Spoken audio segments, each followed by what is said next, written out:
But today I want to talk to you about something very special, and that is that the voices in your head do not belong to you, which means you do not own your thoughts. They're part of your conditioned mind. So what do I mean with that? What do I mean when I say that? When you were born, you had what was called pure consciousness. And that pure consciousness or pure mind is a field of infinite possibilities. It's a field of infinite correlation. It is one with all that exists. It's a field of intentionality. It's a field of creativity, of love, of joy, of interconnectedness and intimacy with the universe. But then what happens is our mind gets conditioned. And how does it get conditioned? It gets conditioned by the other conditioned minds that we are in contact with. Our parents, our culture, our religion, our social interactions, our history, economic conditions, on and on. In fact, every thought that you have is actually a recycling of what you've heard and what you've understood and what has been fed to you by entire society. You are culturally conditioned, and you are conditioned, of course, by all kinds of systems of thought. And these actually squeeze your infinite mind into the narrow mind. And then, of course, through the narrow mind, we create ideologies and we create all kinds of so-called truths which have no basis in reality. Reality is the unconditioned mind, which has all those attributes that I mentioned. Principally, it's all possibilities, infinite possibilities. It's your source field, and it is also the source field of the entire universe. So once you realize that, you can be 100% sure that your thoughts are not your own. So that includes our beliefs. The beliefs are thoughts that we hold to be true. So some thoughts, some beliefs are limiting. I'll never be good enough, I'll never be successful, I'll never be rich, I'll never have a good relationship, I'm too ugly, I'm not attractive enough, I'm not thin enough, etc. Remember, these thoughts don't belong to you. So you have to, whenever you have these thoughts, you should ask yourself, is it true? How am I so sure if this is true? Is this thought limiting me? How could I go beyond this limitation? What is a thought that is more empowering?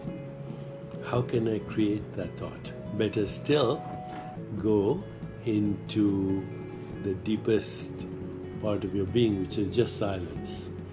And then when a thought intrudes, say, it doesn't belong to me. Let it pass. Observe your thoughts arise and subside like waves on the ocean.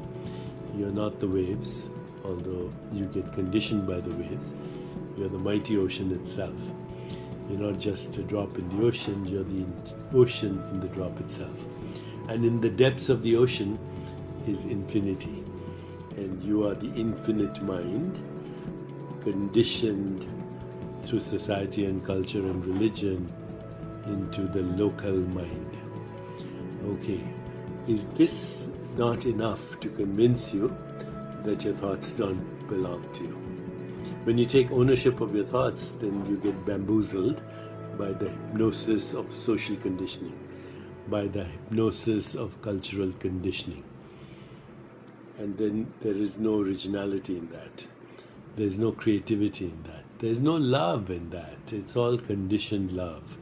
So please understand that you are the infinite being. You are the universe having a human experience, but the human experience is conditioned by labels, by definitions, by evaluations, by judgments, by opinions, and by words that you've heard as a child. And it's difficult to break out of this prison because, you know, if you're in a real prison, a so-called real prison, at least you see the bars.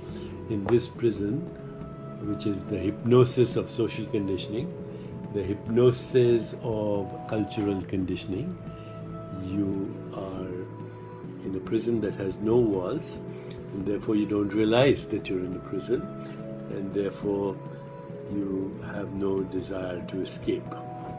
But if you escaped, you would find the true mind, you would find the true self, you would find who you really are, and you would be free. The ticket to freedom is not to own your thoughts. The ticket to freedom is to find the source field within you, which is the source field of the universe.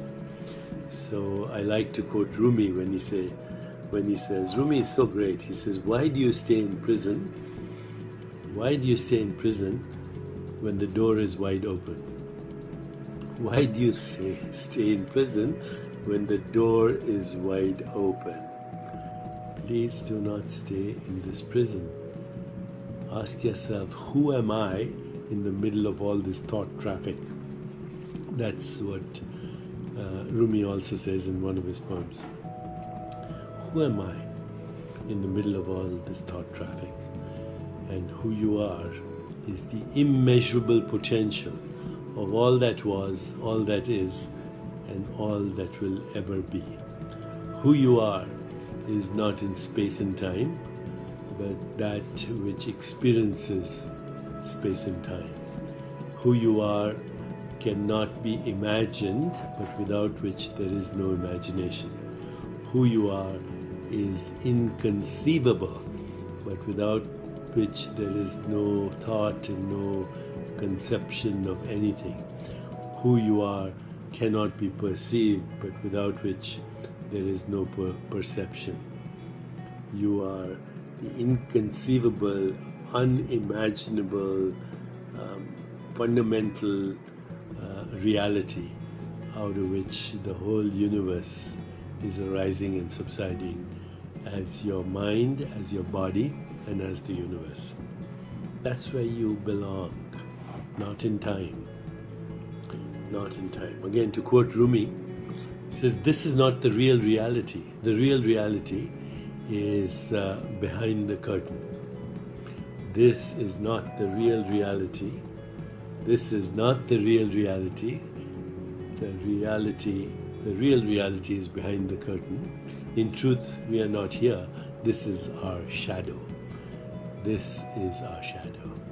We come spinning out of nothingness, scattering stars like dust. Look at these worlds spinning out of nothingness. This is you. By God, when you see your beauty, you'll be the idol of yourself.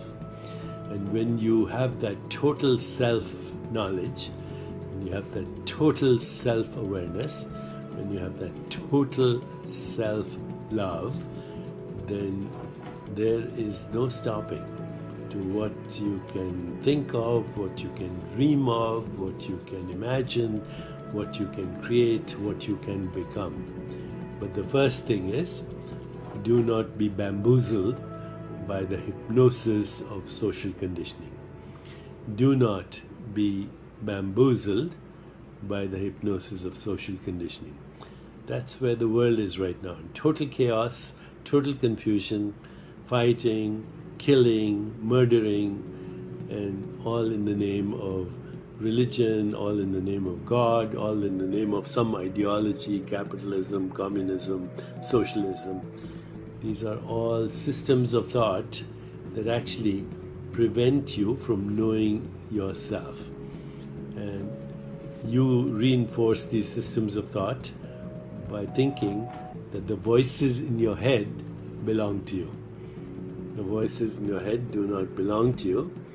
They are the prison without walls that was created through conditioning, through cultural, religious, social, historical, economic conditioning.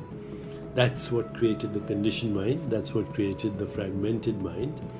And that fragmented mind prevents you from knowing your true self. Please think about this and get into that place where there is infinite silence, infinite being, infinite creativity, infinite love, infinite joy, and infinite understanding that the real you is not in space and time. The real you is endless, eternal, non-local, infinite. And this is where we belong. We can be in the world and not of it if we understand the nature of our true self. So freedom is available to you right now. It's a thought away, or should I say minus a thought away, in the field of infinite silence, which is also infinite dynamism. So I hope that makes sense to you, and I hope that you can not be imprisoned by the thoughts that don't belong to you and that in fact never belong to you.